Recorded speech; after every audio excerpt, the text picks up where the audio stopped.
অবৈধ চৰকাৰে অবৈধ হিন্দু বাংলাদেশী নাগৰিকত্ব প্ৰত্যাহাৰৰ দাবীত যি আইন প্ৰণয়ন কৰিছে এই আইনক আমি সদৌ অসম ছাত্ৰ সন্থাই বিৰোধিতা কৰিছোঁ। আজি সদৌ অসম ছাত্ৰ সন্থাৰ আহ্বানত সমগ্ৰ জিলা সদৰত আজি সদৌ কামৰূপ জিলা ছাত্ৰ সন্থাই আমি ৰঙিয়াত এই চৰকাৰৰ হঠকাৰী সিদ্ধান্তৰ বিৰোধিতা কৰি আমি প্ৰতিলিপি দাহ কৰিছোঁ আৰু আজি এই প্ৰতিলিপি দাহৰ জৰিয়তে আমি চৰকাৰক পুনৰবাৰ সকীয়াই দিব বিচাৰিছোঁ। অসমখন বিদেশীৰ চৰণীয়া পথাৰ নহয়।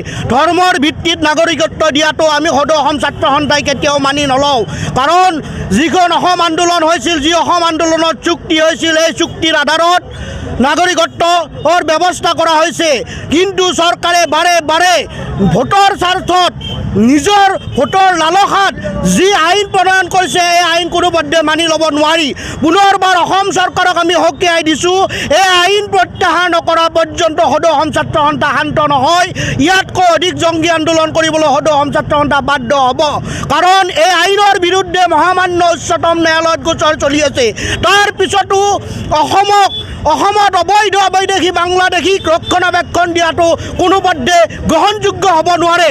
কাৰণ চৰকাৰে এটা কথা কৈছিলে, তেখেতসকলে নাগালেণ্ড, মণিপুৰ ইত্যাদি ৰাজ্যবোৰক বিটিআৰৰ ৰাজ্যবোৰত বাংলাদেশী প্ৰযোজ্য নহয় বুলি কৈছে। কিন্তু অসমখনৰ কেইখনমান জিলাত অবৈধভাৱে বাংলাদেশী জাপি দি অসমৰ যি সংস্কৃতি, অসমৰ মাটি ভেটি বিনষ্ট কৰিব বিচাৰিছে, এই কাৰ্য কোনোপধ্যে মানি লোৱা নহ'ব। অসম চৰকাৰক পুনৰ সকীয়াই দিছোঁ, এই সিদ্ধান্ত প্ৰত্যাহাৰ কৰিব লাগিব, অন্যথা আৰু অধিক জংগী আন্দোলন কৰিবলৈ আমি বাধ্য হ'ম।